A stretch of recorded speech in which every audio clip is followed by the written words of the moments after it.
a high-heeled shoe flying straight at her face, blood streaming down, and stinging curses. That was the price 79-year-old Margaret had to pay for nothing more than a uniform that hadn't dried in time. In the eyes of her daughter-in-law, Jennifer, she was nothing but old trash, a leech living in their home. But Jennifer had made a fatal mistake.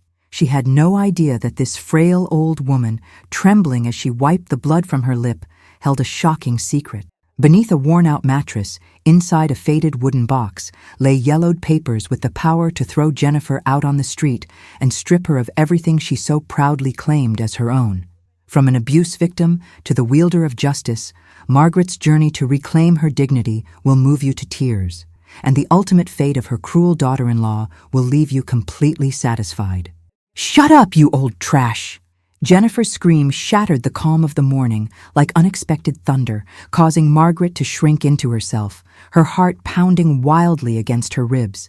It was barely dawn, and the kitchen, usually a haven of tranquility at that hour, had transformed into a battlefield. The steam from the freshly brewed coffee mixed with the acrid smell of anger hanging thick in the air. Margaret, with her 79 years weighing heavily upon her shoulders and hands gnarled by arthritis, had been carefully folding clean towels, trying to be useful, trying not to be in the way. Her presence in that house, the house of her son Stephen and her daughter-in-law Jennifer, was a concession, a favor they reminded her of at every possible moment.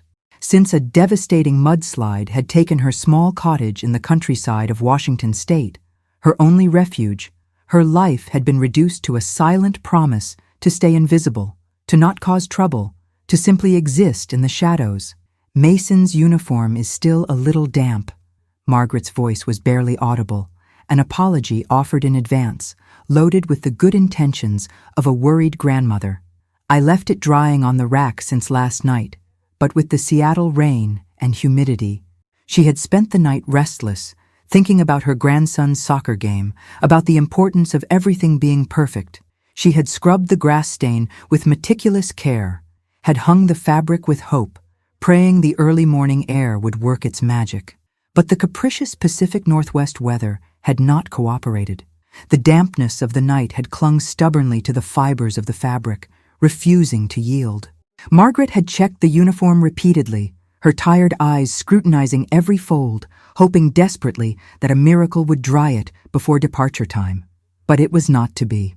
And now that small imperfection, a slightly damp uniform, had become the spark that ignited the powder keg. Jennifer, who was already standing by the door with her purse clutched in one hand and a deep frown etched on her face, spun around with the speed of a striking snake, her dark eyes flashing with a contained fury that Margaret knew all too well. It was a fury that accumulated slowly, bubbling dangerously under the surface until any small spark made it explode with devastating force. "Useless! You're always in the way, old trash!" Jennifer's voice was a whip, each word a direct blow to Margaret's chest, stealing her breath. The air became dense, thick, unbreathable. The grandmother felt her blood freeze in her veins, turning to ice. The word trash stuck in her soul, sharper and more painful than any physical knife could ever be. She, who had raised Stephen with so much effort and sacrifice, who had worked all her life without rest in the textile mill, folding fabrics and sewing other people's dreams with bleeding fingers, who had arrived in this country with nothing more than hope and determination, and had built a life with the sweat of her brow, with every fiber of her being. Now she was trash, scraps, worthless. Jennifer approached her with firm, aggressive steps. Her face was contracted by contempt, every muscle tensed by rage, as if she were about to explode into violence. "It's your fault we're late for practice. It's your fault Mason is going to lose the game, always ruining everything." Her voice rose higher, more shrill. "What are you good for, huh? Why are you still here if you can't even do the bare minimum, right?" Jennifer's voice rose in pitch, becoming shrill and piercing, filling every corner of the kitchen, bouncing off the walls, suffocating Margaret with its intensity. The grandmother felt the heat rising in her cheeks, not from shame, but from a deep, burning humiliation, one that consumed her inside like a slow fire eating away at her dignity, her pride, everything that defined who she was as a person. Her eyes, already tired and worn from the years, sought Stephen desperately. Her son, her only blood, her reason for existing. He was standing casually by the refrigerator, watching the entire scene in complete silence, a glass of orange juice held loosely in his hand. His face was impassive, expressionless, as if it had nothing to do with him, as if his mother wasn't being destroyed right in front of his own eyes. Stephen's silence was not just an absence of sound. It was a deafening declaration of abandonment, louder than any words could ever be. To Margaret, that silence cut deeper than the sharpest blade striking her face. It was the sound of the umbilical cord, the sacred bond she had nurtured with her own life, being severed by cowardice. As she looked at him through tear-blurred eyes, she didn't see a man. She saw the little boy she had once protected from the world with fierce devotion, now standing idly by and watching the world destroy her without lifting a finger. That betrayal, that cold indifference from her own flesh and blood, was the true fatal blow, shattering her heart into pieces that no amount of apology could ever glue back together.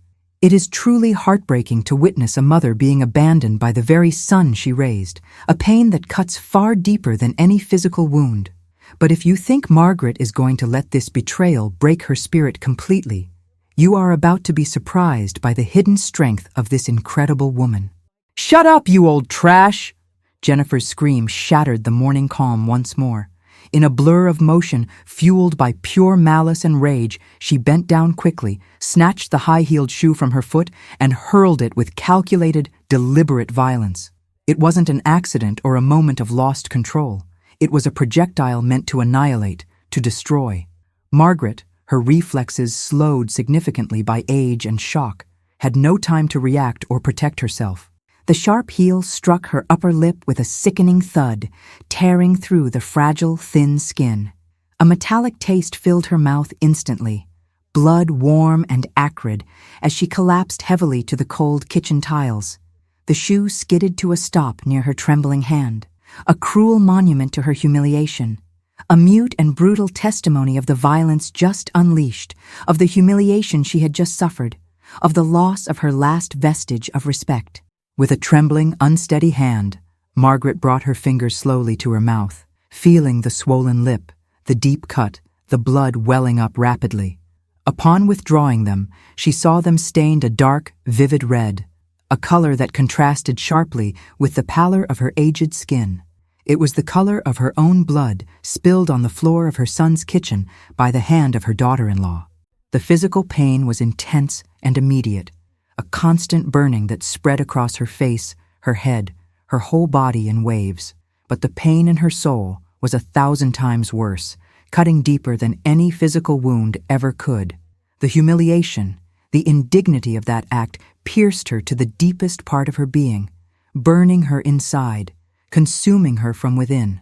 Her eyes filled with tears, hot tears that threatened to overflow and stream down her cheeks, but she didn't let them fall.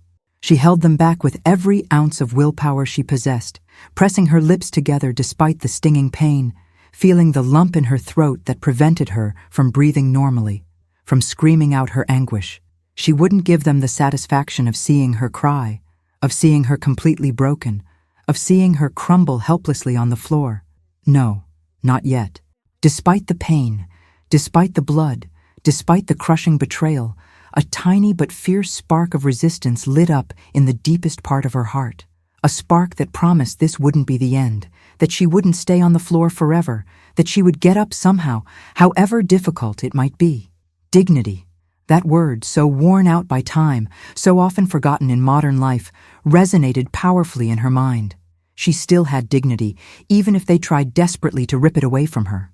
And that dignity, she thought with growing conviction, would be her weapon. The silence in the kitchen was thick and heavy, more oppressive than Jennifer's loudest scream. Margaret was sitting on the cold, hard floor, her back leaning against the cabinet under the sink, her hands still pressed desperately against her bleeding mouth. The metallic taste of blood mixed sickeningly with the bitter taste of humiliation. Jennifer's shoe, the weapon of her aggression, lay a few inches from her feet, a cruel reminder of what had just transpired. The morning light, which had earlier promised a new day full of possibilities, now seemed to mock her cruelly, illuminating her helplessness with harsh clarity, revealing every detail of her pain with unforgiving precision. Her eyes filled with a pain that went beyond the physical, a pain that soaked into her very bones, slowly lifted, seeking an answer, a reaction, a glimmer of humanity. First she looked at Jennifer with desperate hope. The daughter-in-law stood with her arms crossed tightly, her chest heaving from rapid angry breathing, but her face no longer showed fury. In its place was an expression of cold indifference, almost satisfaction, as if the act of violence had relieved her of some burden, as if she had purged herself of an annoying nuisance. There was no regret visible in her features, no concern, not a shred of remorse in her cold eyes, only a stony hardness that froze Margaret's blood. It was as if she hadn't hit an old woman, her husband's mother, but a valueless object, that old trash she had pronounced with such venomous contempt, a thing that could be discarded or mistreated without any consequences whatsoever. Then Margaret's gaze turned to Stephen, her heart breaking all over again. Her son remained frozen by the refrigerator, still holding that glass of juice, his eyes deliberately averted, looking at anything and everything except his injured mother on the floor. The grandmother's eyes pleaded silently with him, begging for some sign of love, of protection, of the bond they once shared. But Stephen's face remained a mask of carefully cultivated indifference. He took a slow sip of his juice, as if the most important thing in that moment was quenching his thirst, not the fact that his mother lay bleeding on his kitchen floor. That gesture, so casual, so dismissive, was the final blow. The message was crystal clear. He had chosen his side, and it wasn't hers. The son she had sacrificed everything for had abandoned her completely. Stephen's betrayal was a poison, spreading rapidly through her veins, paralyzing her, leaving her breathless and without hope. The pain in her lip was a constant stabbing, a burning sensation spreading across her entire face. But the stabbing in her heart was immeasurably worse, a wound that would never fully heal. She felt she lacked air, that the kitchen walls were closing in on her from all sides, that the ceiling would collapse and crush her beneath its weight. The humiliation was a cold, sticky layer covering her from head to toe, a heavy cloak of shame that made her feel small, insignificant, a burden, a hindrance, just as Jennifer had so viciously called her. But in the deepest part of her being, despite the overwhelming despair, despite the excruciating pain, a spark of pride, a silent resistance ignited and began to glow. She wouldn't stay there on that floor. She wouldn't remain lying down like a beaten dog, waiting for compassion that would never come. She wouldn't give them that satisfaction, that complete victory. With an effort that seemed superhuman to her exhausted body, Margaret pressed her hands firmly against the cold, rough floor. Her fingers, stiff and aching from arthritis, complained with stabbing pain, but she ignored them with determination. Slowly, with what remained of her dignity, with the strength of a will that absolutely refused to break, she began to rise. Every muscle in her body protested loudly. Every joint creaked and popped like old rusty hinges, but she forced herself to stand upright. The movement was slow and laborious, an act of pure willpower, of pure resistance. She swayed a little at first, the world spinning dizzily around her, but she stood firm, upright, despite the pain coursing through every nerve in her body, despite the dizziness threatening to topple her. She didn't look at Jennifer, didn't look at Stephen. Her eyes were fixed determinedly on a point beyond them, on an uncertain future, but one in which she wouldn't be lying on the floor, humiliated and defeated. With her hand still pressing her wounded lip, feeling the warm, sticky flow of blood, Margaret headed slowly toward the sink. She turned on the faucet with trembling fingers, the cold water running over them, washing away the blood, washing away the visible evidence of humiliation, trying desperately to wash away the pain she felt in every fiber of her being.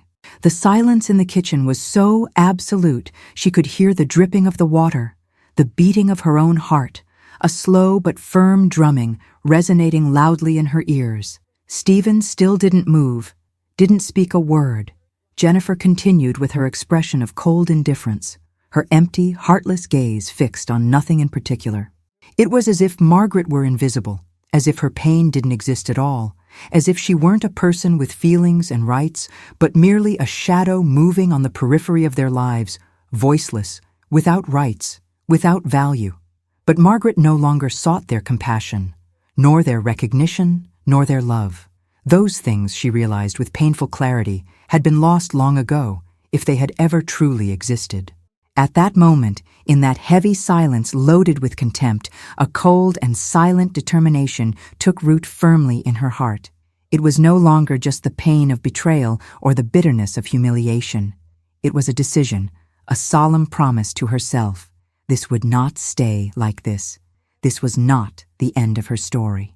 With a swollen lip and a broken soul, but with a new strength being born inside her, like a phoenix rising, Margaret dried her hands carefully with a kitchen towel. Her eyes, though still misted by held-back tears, now had a different shine, a steel glint, a light that hadn't been there before. She had been hit, humiliated, betrayed by those who should have protected her. But she was not defeated. The blow of the shoe had been a catalyst, a terrible turning point. It had awakened something deep within her, something that had been dormant under years of submission and silence, buried under layer upon layer of resignation. It was the spark of survival, the flame of dignity that still burned fiercely in the deepest part of her being. And that flame, however small and fragile it seemed, would start to illuminate the path towards something different, something she didn't yet fully understand. But she knew with absolute certainty she had to find. The Margaret who rose from the floor was not the same one who had fallen. It was a wounded Margaret, yes, bruised and bleeding, but also a Margaret determined never to be trampled on again. Night fell over the house with the same coldness with which it had dawned. Margaret moved like a ghost, her steps dragging slowly down the hallway, her lips still swollen and throbbing with pain, a constant reminder of the morning's brutal aggression. Every beat of her heart was an echo of that blow, every breath a sigh of accumulated pain. The aroma of dinner filtering from the kitchen was rich and inviting. Roast chicken and potatoes, a feast she would not share. Her place was not at the table next to her son and daughter-in-law, next to her grandchildren. Her place was on the periphery, in the darkness, in the suffocating silence. A silence that seemed louder to her than any scream could ever be. When the family finished dinner, their laughter and conversation drifting through the walls, Margaret waited patiently. She waited for the call, the signal, the crumb they would throw her way. Finally, Jennifer appeared in the kitchen doorway, her face expressionless like a stone mask, cold and hard. "You're useless now, old woman. Why are you still here?" The words were a slow poison dripping onto her soul, more painful than any physical blow. It wasn't a question seeking an answer. It was a statement, a cruel sentence, a confirmation of her uselessness, of her being a hindrance, of her absolute lack of value in her daughter-in-law's heartless eyes. Margaret didn't answer. She no longer had the strength or will to defend herself with words no one would listen to or care about. She approached the table slowly, where dirty dishes were piled high, leftover food scattered carelessly, crumbs of someone else's happiness and contentment. She took a plate of rice that had remained at the bottom of the pot, cold, sticky, and unappetizing, and a piece of chicken that seemed to have been forgotten, dry and flavorless. It was her dinner, the same depressing routine as always. But today, the taste of cold food mixed sickeningly with the bitter taste of humiliation, with the lingering aftertaste of blood still in her mouth. She ate in complete silence, sitting alone in a corner of the kitchen, the dim light of the single bulb illuminating her tired, worn face, her sunken eyes. Every bite was an act of survival, not enjoyment, a basic necessity to maintain the body, even if the soul was crumbling into dust. After her meager dinner, she headed to the back room, her room, if it could even be called that. It wasn't a bedroom in any real sense of the word, but a small, cramped space, barely a cubicle that had previously been used as a storage room for forgotten things. The walls, bare and heavily stained, seemed to shrink around her, closing in. The air was heavy and oppressive, loaded with the stale, musty smell of dampness and mold that invaded her lungs with every breath, reminding her constantly of her own decay, her own deterioration. There were no windows to let in fresh air or natural light, only a small slit near the ceiling that let in a bare minimum of light during the day and offered absolutely no ventilation, making every night a desperate struggle against stale, suffocating air. The heat was unbearable in summer. The penetrating cold soaked her bones in winter.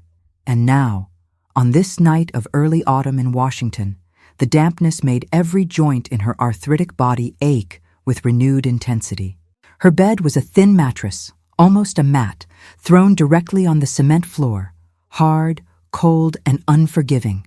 There were no clean sheets, only a threadbare blanket that didn't provide nearly enough warmth and smelled of confinement and despair. The only comfort was a naked bulb hanging precariously from the ceiling with a switch that sometimes worked and sometimes didn't, plunging her into total, terrifying darkness. There was no closet for her belongings, only a couple of rusty hooks on the wall to hang her few clothes, a couple of worn dresses and a thin jacket. And worst of all, most humiliating of all, the door had no lock on the inside. It was a cruel irony, a deliberate denial of her basic right to privacy and security. This isn't a nursing home, lady. You shut up and be grateful. Jennifer had told her coldly when Margaret dared to ask for a little more privacy, for a minimum of security and dignity. That phrase, repeated again and again, had been branded into her mind like a hot iron, a constant, painful reminder of her place in that house, a prisoner without rights, without a voice, without value. She sat carefully on the thin mattress, her body aching all over, her mind exhausted beyond measure but strangely lucid and alert. Darkness enveloped her completely, broken only by the dim sliver of light filtering under the door, a crack reminding her of the life going on outside her confinement, a life she was no longer part of. The sounds of the house arrived muffled and distant. The television in the living room blaring, the laughter of the grandchildren playing, the voices of Stephen and Jennifer talking, sometimes arguing, sometimes laughing together. They were sounds of a life that was completely alien to her, a life from which she was deliberately excluded. Despite living under the same roof, breathing the same air, she felt like a prisoner in her own home, a shadow in the life of her own family, a ghost no one wanted to see or acknowledge. She closed her eyes tightly, trying desperately to find a little peace, a little oblivion, a brief respite from her harsh reality.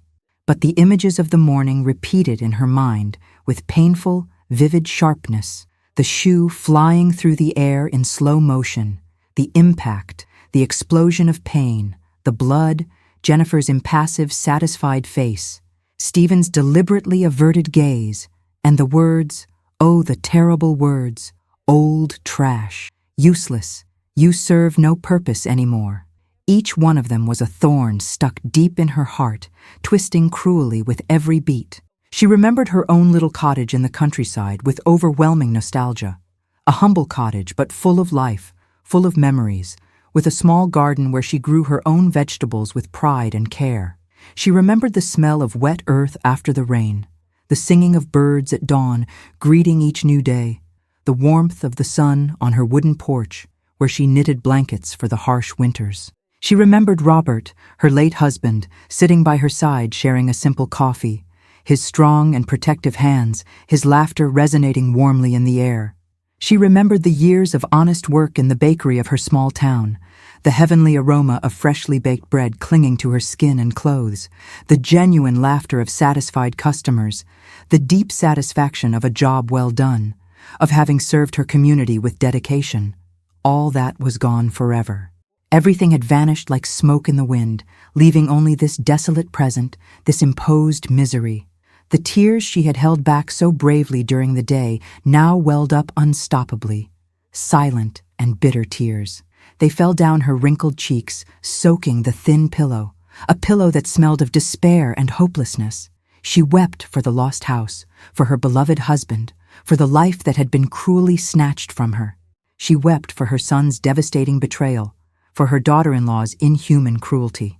She wept for the dignity she felt they were taking from her piece by piece, every single day, every hour, every minute of her existence. The arthritis in her hands hurt terribly, a chronic pain adding to the pain of the soul, a constant stabbing, reminding her of her fragility, her vulnerability. Her fingers, which had previously kneaded dough with strength and practiced dexterity, could now barely hold a glass of water without trembling uncontrollably. She felt trapped with absolutely no way out. Where would an old woman go without money, without a house, without family that wanted her? The street was a terrifying possibility, a reality looming over her like a dark storm cloud, a constant threat. The cold, the hunger, the loneliness, the danger. The idea of a nursing home, of being abandoned in a strange place among strangers, terrified her even more deeply. It was a humiliation she couldn't bear to imagine, a final surrender of everything she was. But in the midst of that torrent of despair, something stirred inside her.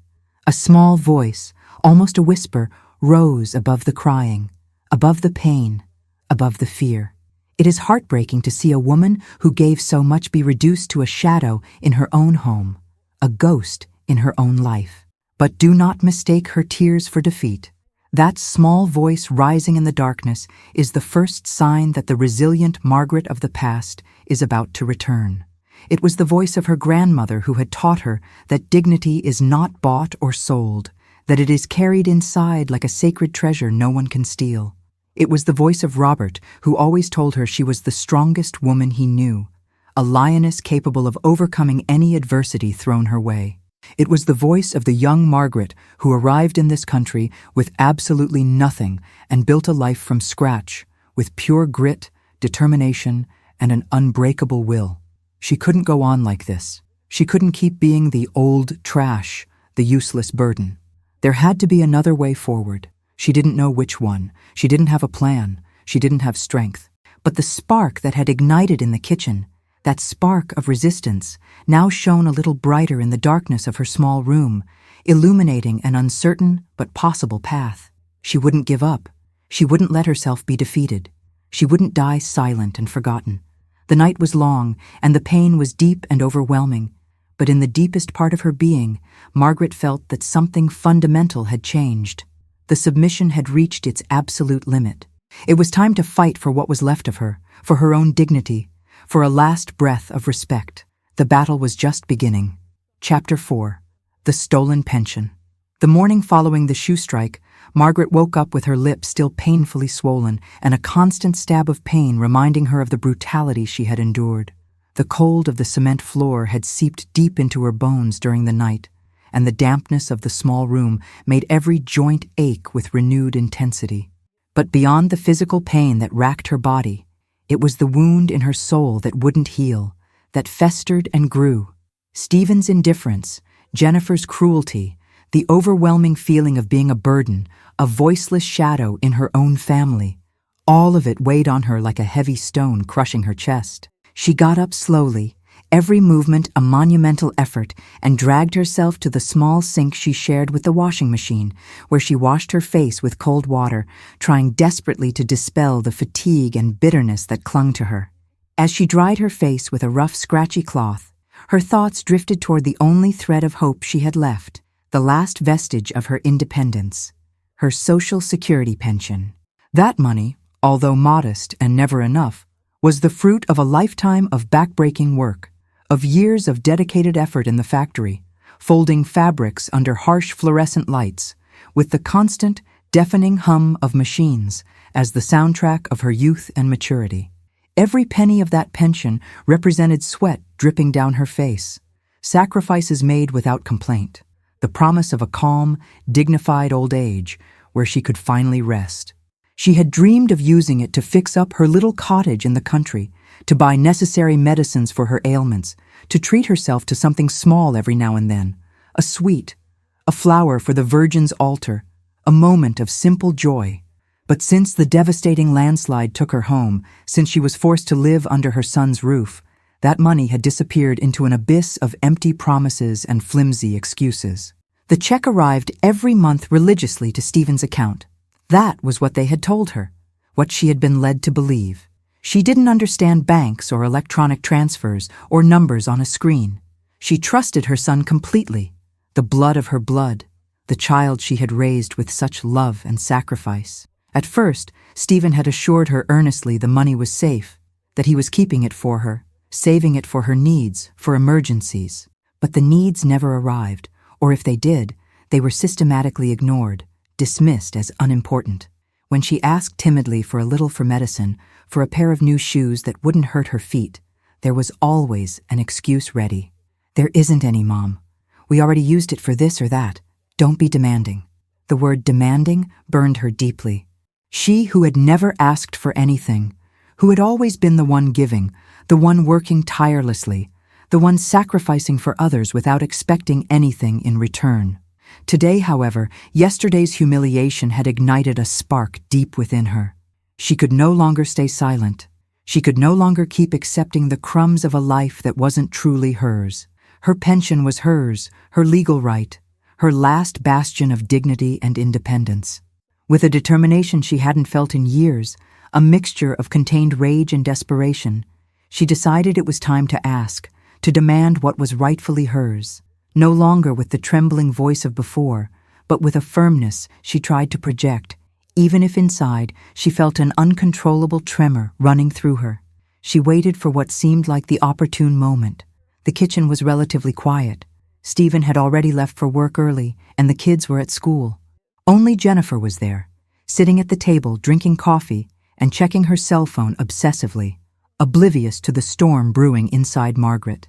The grandmother approached with slow, deliberate steps, her heart pounding strongly in her chest like a war drum announcing battle. The smell of coffee and toast filled the air, a cruel contrast to the emptiness she felt in her stomach and soul. "Jennifer," Margaret said, her voice coming out a little stronger than she expected, although still with an undertone of pleading, of uncertainty. "I wanted to ask you about my pension check. It's already the end of the month, and I haven't seen anything. I need some medicine for my arthritis. My hands hurt terribly." Jennifer looked up slowly from the cell phone, her dark eyes cold and empty, without a shred of empathy or human warmth, her lip curling into a grimace of contempt, an expression Margaret knew too well, one that anticipated the verbal lashing that was about to come. She slammed the cell phone on the table with a sharp, loud thud, the sound resonating ominously in the silence of the kitchen. "Your pension?" Jennifer snapped, her voice loaded with heavy irony and disdain. "Still going on about that, old woman? Don't you get tired of asking? We already used it for the rent, for food, for your own expenses. What? You want luxuries too? You want us to buy you jewelry? Perhaps a vacation?" She paused for effect, her eyes narrowing dangerously. "This isn't a five-star hotel. It's our house, and you are a burden we're carrying." Every word was a sharp and precise dagger, aimed straight at Margaret's heart. The accusation of being a burden stuck painfully in her mind, resonating loudly, a cruel truth, or at least what they wanted her to believe, that left her breathless.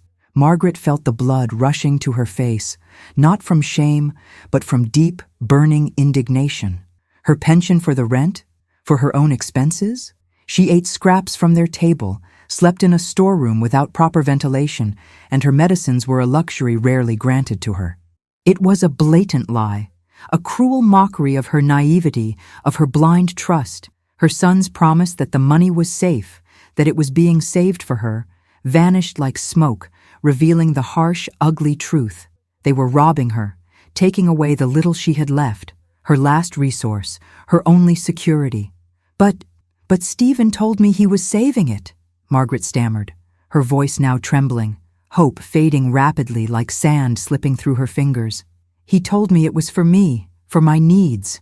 Jennifer let out a dry, harsh laugh, joyless and cruel, a laugh that sounded like mockery, like contempt. "Stephen says a lot of things, old woman, but reality is different. Here we live on what there is, and your pension is what there is. Or do you prefer to live on the street? Because if you keep up with your complaints, that's what awaits you. This isn't a nursing home, lady. You shut up and be grateful." The threat was clear, direct, and blunt. The street. The street with its cold, its hunger, its loneliness and danger.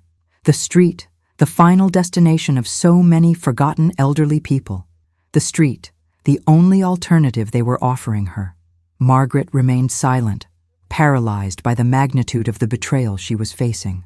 Not only had they taken her money, her hard-earned pension, but they had stripped her of her dignity, of her voice, of her right to ask, to demand what was rightfully hers. She felt empty inside, stripped of everything, even hope. Jennifer's words resonated in her head like a broken record. Burden, useless, old, trash. They were the soundtrack of her new reality, a reality she could barely comprehend. But in the midst of that desolation, something reaffirmed itself inside her. The spark ignited by the shoe strike, that spark of resistance, was now fanned by the gasoline of indignation and righteous anger. She couldn't go on like this. She couldn't let them trample her this way. She couldn't die silent, stripped of everything, without having fought for the little she had left. The pension was more than just money. It was her autonomy, her value, her very existence, and she wouldn't let them take it without a fight. Night loomed over the house once again, bringing with it the same oppressive silence as always, a silence only broken by the distant noises of the television in the living room, the muffled laughter of her grandchildren, and the voices of Stephen and Jennifer speaking casually of their plans, their worries, their life in which Margaret had no place, no role, no value. In her small room, darkness was almost total and suffocating. Only a thin sliver of light leaked under the door, a reminder of the life going on outside her confinement, outside her prison. Margaret was lying on her thin mattress, her body aching all over, her lips still throbbing with pain. But it was the pain in her soul that consumed her most intensely. Jennifer's words resonated in her head again and again, like a terrible echo. Burden, useless, old trash. This isn't a nursing home. And the cruelest of all, here we live on what there is, and your pension is what there is. The idea that her own son and daughter-in-law had stolen her pension, the fruit of her whole life of honest work, filled her with silent rage, with an impotence that squeezed her chest painfully. The tears she had tried so hard to hold back during the day now welled up uncontrollably, silent and bitter, soaking the pillow beneath her head. She cried for the injustice of it all, for the crushing loneliness, for the life that had been taken from her, for the dignity she felt was being stripped away piece by piece. She felt trapped with absolutely no way out, an old woman without money, without a house, without anyone who truly loved her or cared. Suddenly, the door of her room opened with a soft creak, and a small silhouette slipped quietly into the darkness. Margaret started, her heart skipping a beat, thinking it might be Jennifer coming to scold or humiliate her again. But no, it was Chloe, her youngest granddaughter, barely 10 years old, with her large, curious eyes shining in the gloom. The girl held a cloth handkerchief soaked in cold water in her hand and approached the bed with cautious steps, as if fearing to startle a wounded animal. "Grandma," Chloe whispered, her voice small and sweet, a balm for Margaret's wounded soul. "I saw you crying. Does it hurt a lot?" Margaret sat up a little, wiping her tears quickly with the back of her hand. Chloe's presence was a ray of light in her darkness, an unexpected comfort in her despair. "Not as much as what she said, my child," Margaret replied, her voice hoarse from held-back crying. "My soul hurts more than my body." Chloe sat carefully on the edge of the mattress, her small hand extending the damp cloth toward her grandmother. "Put it on your mouth, Grandma, to bring down the swelling." Margaret took the cloth gratefully, feeling the comforting cold on her wounded lip, a gesture of tenderness she hadn't received in such a long time. Chloe's eyes were fixed on her face, full of genuine concern, of an empathy she didn't find in the adults of that house. The girl, with her innocence and pure heart, was the only one who seemed to truly see her, the only one who seemed to care about her pain. "Why do they yell at you like that, Grandma?" Chloe asked, her voice barely a whisper. "It's not fair. You always take care of us, make us food, read us stories." Margaret sighed deeply, a sigh loaded with resignation and weariness. "What can I tell you, my child? Sometimes people forget that old folks have feelings too, that we also have a heart that can be broken." Chloe remained silent for a moment, thoughtful, her eyes fixed on the floor. Then, as if a brilliant idea had crossed her mind, she looked up and her eyes shone with a determination unusual for her young age. "Grandma," she said, her voice a little stronger, full of new conviction. "My mom has an old cell phone. Sometimes she leaves it lying around. What if we record it so everyone can see, so they know what they do to you?" Chloe's proposal took Margaret completely by surprise. Record. The idea was so simple, so bold, so completely outside her understanding of the modern world. Margaret, who barely knew how to use a landline telephone, stared at her granddaughter with a mixture of amazement and cautious hope. Record? What for? Who would see it? Would it do any good? But Chloe's look was so serious, so full of conviction, that Margaret felt a pang of curiosity, a small flame of possibility igniting. Record what, my child? Margaret asked, her voice barely audible. And who would see it? Chloe smiled, a small smile, but full of mischief and determination. Everything, Grandma. When they yell at you, when they say ugly things to you, and we upload it to the internet. My mom always says that on the internet everything goes viral, that people see everything, and that sometimes good people help. It takes the innocence of a child to see the clearest path to justice when the adults are too blind or too afraid to see it. Chloe's risky idea to record the abuse is a gamble that could make things much worse if they get caught. But it might just be the lifeline Margaret needs. Chloe's innocence, her faith in justice, in the kindness of strangers, was deeply moving. For Margaret, the internet was an abstract concept, an invisible web she didn't understand at all. But the idea that her voice, her pain could be heard by someone, by anyone, was a possibility she hadn't dared to imagine. The girl's proposal was undeniably a risk. Of course it was. If Jennifer found out, the fury would be even worse, the consequences unthinkable. But what else did she have to lose? They had already taken her house, her pension, her dignity. They had already hit her, threatened her with the street. The fear that had paralyzed her for so long now mixed with a new emotion, determination. The idea that her story could be told, that her suffering could be made visible to the world, was a balm for her wounded soul. It was a way to regain a little control, not to die silent and forgotten. "Do you think it will work, my child?" Margaret asked, her voice now a thread of hope. Chloe nodded her head vigorously, her eyes shining with a light of complicity. "Yes, Grandma. Trust me. Tomorrow, when no one is here, we'll do it. You just have to tell the truth. The truth always comes to light." Chloe's small hand rested gently on Margaret's, a soft but firm touch, a silent promise of support and solidarity. At that moment, in the darkness of her small room, Margaret felt she wasn't completely alone anymore. She had Chloe, her little ally, her ray of hope, and that hope, however small, was enough to light the flame of the fight. It was enough to make her believe again. The morning sun barely sneaked through the small crack near the ceiling of the room, painting the dust in the air with a dim, ethereal glow. Margaret had woken up with a mixture of nervousness and a strange sense of purpose she hadn't felt in years. The idea Chloe had planted in her mind the night before had germinated, growing in the darkness of her despair like a seed finally finding light. Record. Tell her truth. The possibility that her voice would be heard, that her suffering wouldn't be in vain, gave her a strength she hadn't felt in a long time. They waited patiently for the opportune moment. Stephen and Jennifer had left for work, and the other grandchildren were at school. The house was silent, a silence that was no longer oppressive, but conspiratorial, full of secret purpose. Chloe, with the seriousness of a little conspirator on an important mission, slipped quietly down the hall and returned moments later with her mother's old cell phone, a rectangular and worn device with the screen a bit scratched and cracked. She handled it with a dexterity Margaret couldn't comprehend, her small fingers flying over the screen with practiced ease, opening applications, adjusting the camera settings. "Ready, Grandma," Chloe whispered, her eyes shining with excitement and determination. "You just have to look here at this little circle and say what you feel, what they do to you. Don't be afraid." Margaret felt a knot forming in her stomach.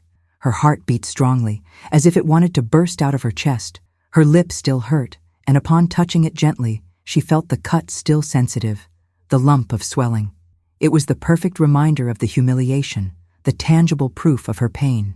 She looked at herself in the dark reflection of the cell phone screen, her face furrowed by deep wrinkles, her tired eyes, her swollen and bruised lip. It was the image of a battered woman, of a mistreated old woman, and that image, she thought, was the truth. She took a deep breath, trying to calm the trembling in her hands. She thought of her lost cottage, of Robert, of her stolen pension, of the cold nights in that terrible room, of Jennifer's cruel words, of Stephen's indifference. She thought of all the times she had cried in silence, of all the times she had wanted to scream and couldn't. And now, finally, she had a chance, a small window for the world to see what happened behind the walls of that house, of that family that called itself normal. Chloe lifted the cell phone, pointing the camera steadily at her grandmother. "Whenever you want, Grandma. Just tell the truth." Margaret nodded, her eyes fixed on the small camera lens. Her voice at first came out a little hoarse, broken by emotion and fear. But as she spoke, she gained strength, a strength coming from the deepest part of her being, from the dignity refusing to die. "My name is Margaret," her voice began, a thread but growing firmer. "I am 79 years old, and this is my story." She paused, swallowing hard, feeling the burning in her throat. "My daughter-in-law hit me, threw a shoe in my face, calls me trash, calls me useless, humiliates me every day. And my son sees it and keeps quiet." The words came out with brutal sincerity, without adornments, without complaints, just the raw, unvarnished truth. Margaret's gaze hardened. Her eyes, though tired, reflected an iron determination. "They took my cottage. They took my pension, the money from my whole life of work. They took my dignity. They tell me I'm good for nothing, that I'm a burden, that this isn't a nursing home. They threatened to throw me in the street." A solitary tear rolled down her cheek, but she didn't wipe it away. She let it run, a silent testimony of her pain. "But," Margaret continued, her voice now stronger, resonating with unwavering conviction, "even though they've taken almost everything from me, even though I have no teeth left in my mouth, even though my hands are gnarled with arthritis, I still have something left. I still have dignity." Her voice rose, filling the small room, a declaration of resistance, a silent scream seeking to be heard. "They yell at me, they hit me, they humiliate me, but I am not going to die silent. I am not going to die without the world knowing the truth." Chloe, holding the cell phone with both hands, looked at her grandmother with amazement, her own eyes filling with tears. She had seen her grandmother cry many times, but she had never seen her so strong, so determined.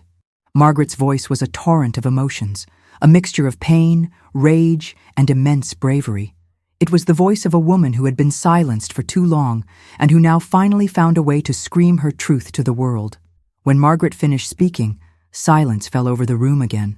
But this time it was a different silence, loaded with the resonance of her words, the strength of her testimony. Chloe lowered the cell phone, her hands trembling slightly. "Done, Grandma," she said, her voice barely a whisper. "It's recorded now. Everyone is going to know." Margaret looked at the cell phone screen, where her wounded face and defiant gaze remained frozen, captured forever. She didn't know what would come next. She didn't know if that small video would change anything, if anyone would see it, if anyone would care. But in that moment, she felt strangely liberated. She had spoken. She had broken the silence. She had planted a seed of truth in a world of lies. And that seed, however small, had the potential to grow, to spread, to change everything. The dignity they had tried to snatch from her now shone with its own light, a light no darkness could extinguish. The small cell phone with its scratched screen and modest camera became the most powerful weapon Margaret could have ever imagined. After the grandmother finished speaking with her voice loaded with truth and pain, Chloe, with firm hands for her age, stopped the recording carefully. Her eyes shone not with tears, but with a mixture of amazement and silent determination. She had captured the essence of injustice, her grandmother's voice, the testimony of a life of abuse. For her, it was an act of love. For the world, it would be a revelation. The silence in the room was dense, but not the oppressive silence of before. Rather, one loaded with the resonance of Margaret's words, an echo of bravery floating in the air. Chloe felt a shiver run through her, a mixture of fear and excitement, holding in her small hands the device containing the truth. With the same discretion with which she had entered the room, Chloe slipped out quietly, the cell phone hidden securely in her pants pocket, her heart beating with the thrill of a secret mission. There was no time to lose. She knew her parents would return from work soon, and the risk of being discovered was immense, potentially catastrophic. Every step she took down the creaky hallway was an act of bravery. She headed to the most secluded corner of the house, a small backyard patio where they used to dry clothes on lines. There, under the open sky with the morning sunlight as a silent witness, she prepared to upload the video to the internet. Her fingers, small and agile, accustomed to games and social media on the cell phone, now moved with unusual seriousness and purpose, navigating menus, looking for the right option. Chloe wasn't a social media expert, but she had learned enough watching her older siblings and her own mother scrolling through their feeds.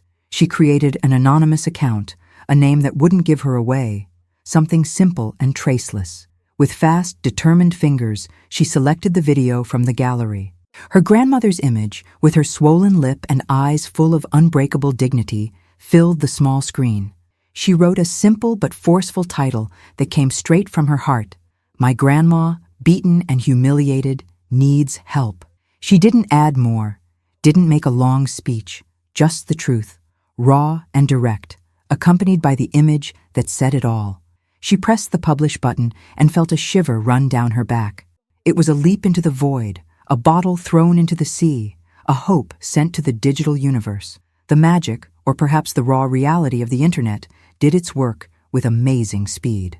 In a matter of minutes, the video, so small and personal, began to move through the networks. First, a few likes from people who found it by chance. Then, the first comments of astonishment and rage began appearing. How barbaric! Poor grandma. Report those monsters. People, strangers from all over, began to share it rapidly. A click, another click, and so on. Margaret's testimony began to fly through the network, from one phone to another, from one screen to another, like a trail of gunpowder igniting uncontrollably. Indignation grew exponentially with every view, with every comment, with every share. The grandmother's story, with her wounded face and firm voice, resonated in thousands of hearts. Empathy overflowed in the comments section, and with it, the thirst for justice. In less than an hour, Margaret's video had not only gone viral, it had exploded across the internet. The view counts went up at a dizzying speed.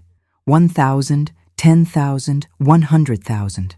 Comments multiplied by thousands, and shares didn't stop. The grandmother's story became the topic of the day, of the hour, in every corner of the social media landscape.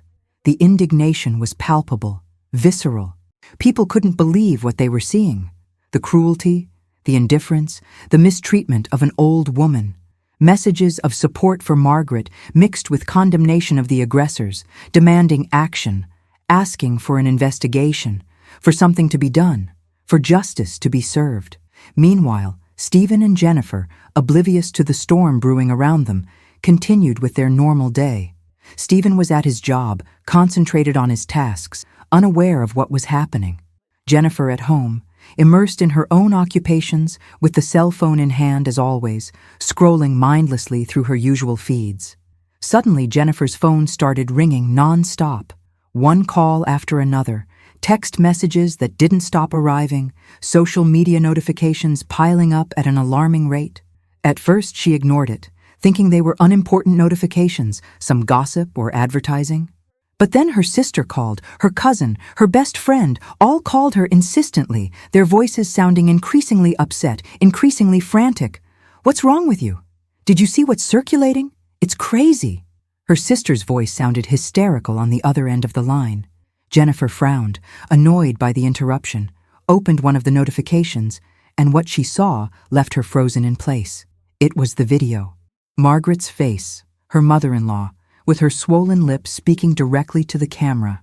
And what she said was a direct accusation, a time bomb that had just exploded in her face. "My daughter-in-law hit me." Margaret's voice resonated from the cell phone screen, clear and painful. "She calls me trash. She humiliates me every day. And my son sees it and keeps quiet." Jennifer's face fell apart. Her eyes opened wide in shock. Her skin went pale, and then a furious red covered it, a tide of anger and shame. The cell phone slipped from her trembling hands, falling to the floor with a dull thud that resonated in the silence of the kitchen. It couldn't be. It couldn't be that useless old woman had done something like this. How? When? Who had helped her? Rage consumed her, a blind, uncontrollable rage that clouded her judgment. She got up suddenly, violently, throwing the chair to the floor with a crash and started screaming, her voice torn by fury, fists clenched. "I'm going to put that old woman in a nursing home right now. I swear she won't see the light of day again. How dare she?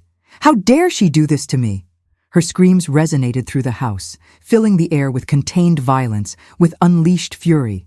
Public humiliation was a direct blow to her pride, to her carefully constructed image, to the life she had built with lies and abuse. Fear mixed with anger, fear of consequences, of exposure, of the shame that would now pursue her everywhere. But it was too late. The video was no longer hers, nor Margaret's, nor Chloe's. The video belonged to the world now, and the world knew everything. It is deeply satisfying to witness the moment a bully realizes they have lost control to the one thing they can't intimidate: the truth. Jennifer is reacting with the only weapon she has left: rage. But she fails to grasp that the internet has already stripped her of her power. The storm has officially made landfall. News of the video spread like an unstoppable and voracious forest fire. It wasn't just another viral clip forgotten within days. It was the story of an injustice, a cry for help resonating deeply in people's hearts, a mirror reflecting hidden cruelty that many recognized from their own lives or families. Margaret's face, with her expression of pain and dignity, became a symbol of the fragility of the elderly and the indifference of society. Social networks burned with comments supporting the grandmother and condemning her aggressors with passionate intensity. People shared the video again and again, demanding justice, asking for an investigation, for something to be done, for action to be taken. The indignation was collective, and social pressure began to be felt, slow but relentless, on Stephen and Jennifer, suffocating them little by little. Stephen was the first to feel the blow at his workplace. He was a man of few words who had always stayed on the sidelines of his household problems, letting Jennifer handle his mother at her whim, believing that way he freed himself from responsibilities.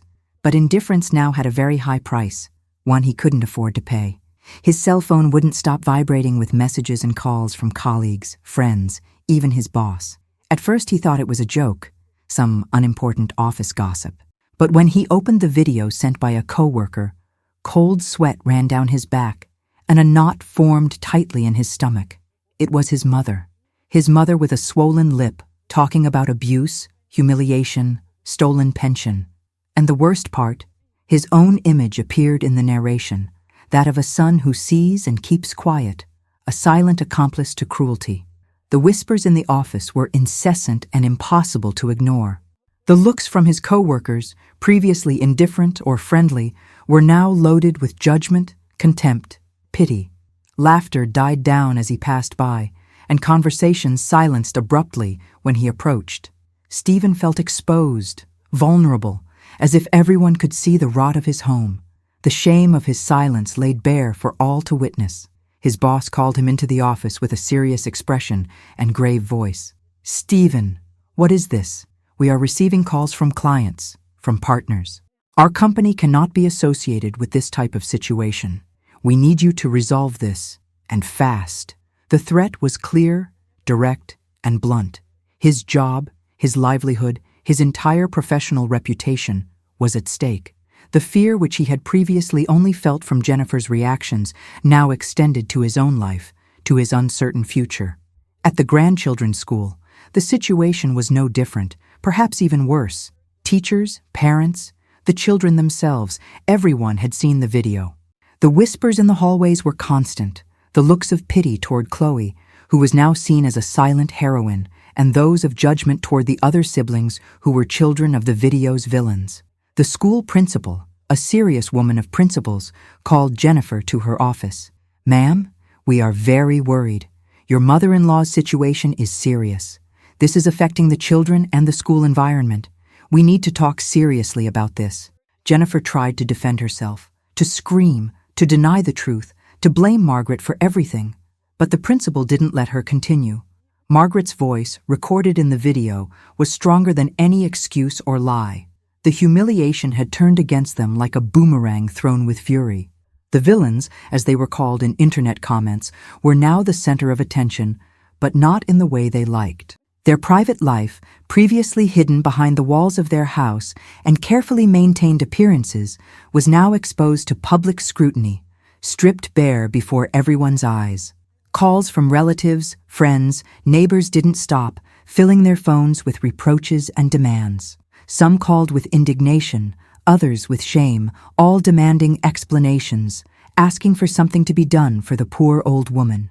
Stephen and Jennifer's life, previously so controlled, so full of appearances and false perfection, crumbled under the weight of truth, like a house of cards collapsing. Jennifer, in an attack of uncontrollable fury, screamed at anyone who dared to call her, her voice hoarse from yelling so much. "It's a lie! That old woman is crazy! I'm going to put her in a nursing home right now. I won't let her ruin my life!" But her screams were useless, her words empty and unconvincing. Margaret's voice, calm and painful in the video, was more powerful than any tantrum or threat. People had already taken sides overwhelmingly. Empathy for the grandmother was overwhelming, and condemnation toward them was implacable. There was no escape. Margaret, oblivious to the full magnitude of the commotion her video had caused, felt strangely calm in her small room. The calls, Jennifer's screams, the whispers in the house, all that was noise, the noise of a truth coming to light, the thunder of a castle collapsing. She didn't fully understand what viral or social media meant, but she felt the dramatic change in the house's atmosphere. Jennifer's gaze, previously so defiant and cruel, was now loaded with panic and desperation. Stephen's, previously indifferent and evasive, now showed a mixture of fear, regret, and deep shame. The humiliation they had inflicted on her for so long was now returning to them, multiplied by 1,000. The shame she had felt in silence, in the solitude of her room, was now theirs, exposed for all to see, with nowhere to hide. It was a strange, silent justice moving by invisible threads of public opinion, but it was undeniable and powerful. The grandmother, sitting in her room, listened to the echoes of the storm she had unleashed, and for the first time in a long time, felt a glimmer of hope, a light at the end of the tunnel. The truth was finally coming out, and with it, the possibility of real change in her life. The house had become a silent battlefield, a place where tension was so dense it could almost be cut with a knife. Jennifer's screams were sporadic now, turned into furious whispers or choked sobs of frustration.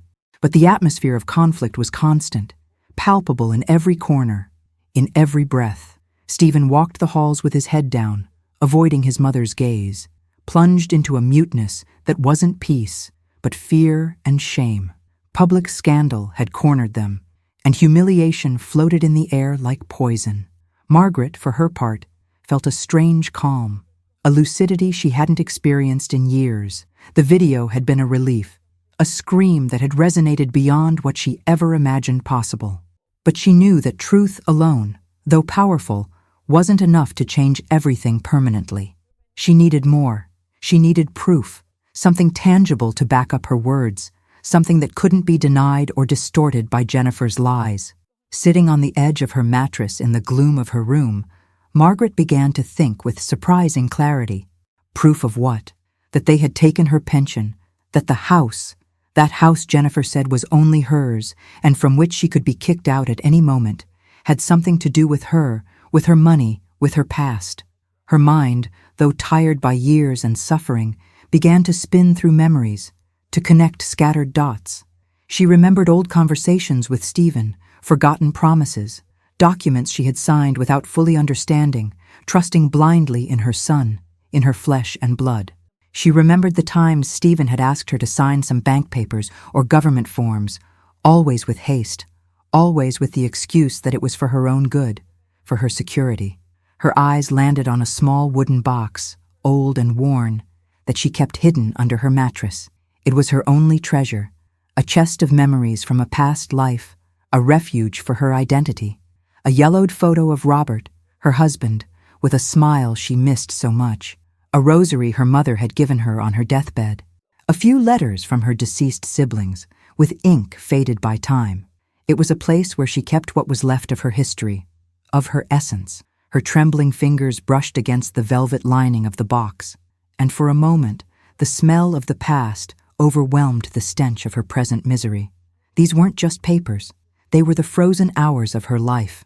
Every receipt represented a double shift at the factory. Every mortgage document was signed with hands that were aching from labor, but steady with love for her son. Realizing that these sacrifices had been twisted into the very chains that now bound her sparked a fire in her belly.